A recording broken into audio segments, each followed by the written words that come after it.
அனைவருக்கும் வணக்கம். இன்னைக்கு இந்த வீடியோல நம்ம பார்க்க போறது இந்தியாவில் சென்செக்ஸ் 2027 மக்கள் தொகை கணக்கெடுப்பு 2027க்கான பணிகள் உள்துறை அமைச்சகத்தால் நடத்தப்பட்டு வருகின்றது. பல்வேறு மாநிலங்களில் மக்கள் தொகை கணக்கெடுப்புக்கான பணிகள் தொடர்ந்து நடைபெற்று வருகின்றது. தமிழகத்தில் ஆகஸ்ட் 1 முதல் ஆகஸ்ட் 30 வரை மக்கள் தொகை கணக்கெடுப்புக்கான பணிகள் நடைபெற இருக்கின்றது. அதற்கு முன்பாக ஜூலை 17 முதல் ஜூலை 31 வரை மக்கள் தொகை கணக்கெடுப்புக்கான சுய கணக்கெடுப்பு, அதாவது பொதுமக்கள் தங்கள் வீட்டிலிருந்து தாங்களாகவே இணையதளம் வழியாக சுய கணக்கெடுப்பு மேற்கொள்ளும் பணியானது ஜூலை 17, 2026 முதல் ஜூலை 30 வரை நடைபெற உள்ளது. பொதுமக்கள் தாங்களாகவே தங்கள் வீட்டிலிருந்து எவ்வாறு இந்த மக்கள் தொகை சுய கணக்கெடுப்பை இணையதளம் வழியாக மேற்கொள்வது என்பதை பற்றி தான் இந்த வீடியோல நம்ம தெளிவா பார்க்க போறோம். இந்த வீடியோவை முழுசா பாருங்க. இந்த வீடியோவை நிறைய பேருக்கு ஷேர் பண்ணுங்க. இந்தியாவில் மக்கள் தொகை கணக்கெடுப்பு 2027க்கான பணிகள் தொடர்ந்து நடைபெற்று வருகின்றது. தமிழகத்தில் மக்கள் தொகை கணக்கெடுப்புக்கான பணிகள் 1/8/2026 முதல் 30/8/2026 வரை நடைபெற உள்ளது. அதற்கு முன்பாக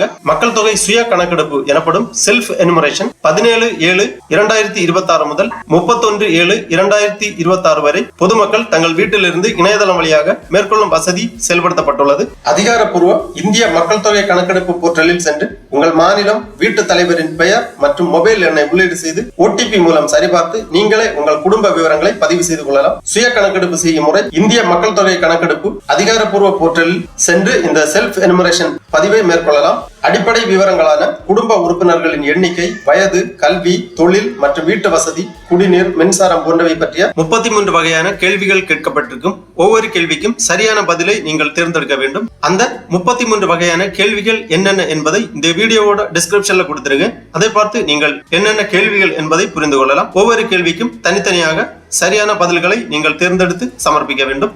மக்கள் தொகை கணக்கெடுப்புக்கான சுய கணக்கெடுப்பு, அதாவது செல்ஃப் எனுமரேஷன் பதிவு செய்வதற்காக www.censexindia.gov.in அப்படிங்கிற இந்த வெப்சைட்டை நீங்க ஓபன் பண்ணீங்கன்னா இந்த வெப்சைட்ல நிறைய தகவல்கள் எல்லாமே கொடுத்திருப்பாங்க. அப்படியே கொஞ்சம் கீழே வந்தீங்கன்னா செல்ஃப் எனுமரேஷன் அப்படிங்கிற ஒரு லிங்க் கொடுத்திருப்பாங்க.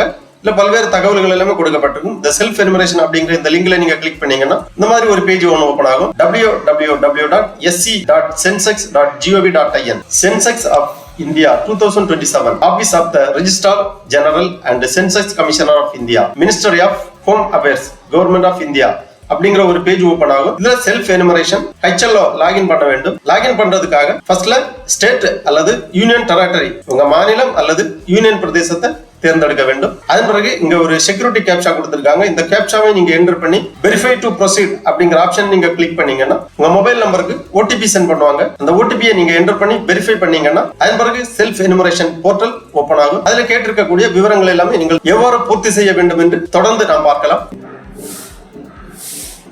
வணக்கம். இந்தியாவில் 2027 மக்கள் தொகை கணக்கெடுப்பு ஆரம்பமாக போகுது. இந்த கணக்கெடுப்பு ரொம்ப ஸ்பெஷல். ஏன்னா இது டிஜிட்டல் முறையில நடக்க போகுது. முதல் கட்டத்துல வீடுகளை பட்டியலிடுறது, அதாவது ஒவ்வொரு வீட்டையும் கணக்கெடுக்கிற வேலை நடக்கும். இரண்டாவது கட்டத்துல மக்கள் தொகை கணக்கெடுப்பு நடக்கும். இப்போ முதல் கட்டத்தை பத்தி பார்க்கலாம். இதுக்காக நியமிக்கப்பட்டவங்க உங்க வீடுகளுக்கு வந்து தகவல்களை சேகரிப்பாங்க. ஆனா இந்த வேலையை நீங்களே செல்ஃப் எனுமரேஷன் போர்ட்டல் மூலமாகவும் செய்யலாம். குடும்ப தலைவர் இல்லனா அவருக்கு பதிலா குடும்பத்துல இருக்கிற யாராவது இந்த வெப்சைட்டுக்கு போய் அவங்க வீடு மற்றும் அங்க இருக்கிற வசதிகளை பத்தின விவரங்களையும் பதிவு செய்யலாம். ஒரு முக்கியமான விஷயம், ஒரு குடும்பம் ஒரு மொபைல் நம்பரை மட்டும்தான் பயன்படுத்த முடியும். அதோட இது குடும்ப தலைவரோட அல்லது தலைவியோட சார்பா பதிவு செய்யப்படணும். ஒரு முறை ஒரு மொபைல் நம்பரை பதிவு செஞ்சுட்டா அதை வேற குடும்பத்துக்கு பயன்படுத்த முடியாது. குடும்ப தலைவரோட அல்லது தலைவியோட பெயரை மாற்றவும் முடியாது.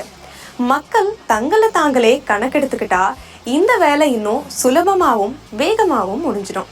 இந்த செல்ஃப் எனுமரேஷன் ஒரு சிறப்பு வசதி. உங்க மாநிலம் அல்லது யூனியன் பிரதேசத்துல கணக்கெடுப்பு ஆரம்பிக்கிறதுக்கு 15 நாளைக்கு முன்னாடியே இது ஓபன் ஆயிடும்.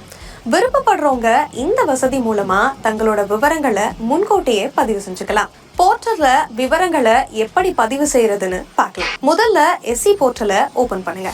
அப்புறம் உங்க மாநிலம் அல்லது யூனியன் பிரதேசத்தை தேர்ந்தெடுத்துட்டு கேப்சாவை டைப் பண்ணுங்க. அடுத்து வர வரவேற்பு திரை நீங்க என்ன செய்ய வேணும்னு வழிகாட்டும். இப்போ குடும்ப தலைவர், உதாரணமா சுசிலா, அவங்களோட பெயரையும் மொபைல் நம்பரையும் டைப் பண்றாங்க. உங்களுக்கு வசதியான மொழியை தேர்ந்தெடுத்துக்கோங்க. அப்புறம் ஒரு OTP மூலமா வெரிஃபிகேஷன் நடக்கும். இந்த முழு செயல்முறையும் ரொம்ப பாதுகாப்பானது, அதே சமயம் ரொம்ப சுலபமானது. உங்க மாவட்டத்தையும் பக்கத்துல இருக்கிற முக்கியமான இடத்தையும் தேர்ந்தெடுக்க வேண்டியது அவசியம். மேப்ல நீங்க தேடின இடத்த காட்டுற மாதிரி ஒரு மார்க்கர் வரும். இப்போ அந்த மார்க்கரை உங்க வீடு இருக்கிற இடத்துக்கு நகர்த்துங்க. அதுக்கப்புறம் சேவ் அண்ட் நெக்ஸ்ட் பட்டனை கிளிக் பண்ணுங்க. இதுக்கப்புறம் கேள்வித்தாள் பேஜ் ஓபன் ஆகும். முக்காவாசி கேள்விகள் ஆப்ஷனை தேர்ந்தெடுக்கிற மாதிரி தான் இருக்கும். பெயர்களை டைப் செய்ய ஃபோனடிக் மற்றும் விர்ச்சுவல் கீபோர்ட் இருக்கும். உங்களுக்கு ஏதாவது சந்தேகம் வந்தா அதை உடனே தீர்க்க FAQவும் டூல் டிப்ஸும் இருக்கு. ஏதாவது கேள்வியோ தகவலோ விடுபட்டு இருந்தா சிஸ்டமே உங்களுக்கு ஆட்டோமேட்டிக்கா ஞாபகப்படுத்தும். எல்லா விவரங்களையும் பதிவு செஞ்சதுக்கு அப்புறமா இதை கவனமா செக் பண்ணுங்க. தேவைப்பட்டா நீங்க மாத்திக்கலாம். இதை டிராஃப்டா சேவ் செய்யலாம், இல்லைனா இறுதியா சப்மிட் பண்ணலாம். சப்மிட் செஞ்சதுக்கு அப்புறம் ஹெச்ல ஆரம்பிக்கிற 11 இலக்கு SCID ஸ்கிரீன்ல வரும். இது உங்களுக்கு SMS மூலமாகவும் வரும். கணக்கெடுக்கிறவங்க உங்க வீட்டுக்கு வரும்போது இந்த SCIDயை அவங்க கிட்ட கொடுங்க.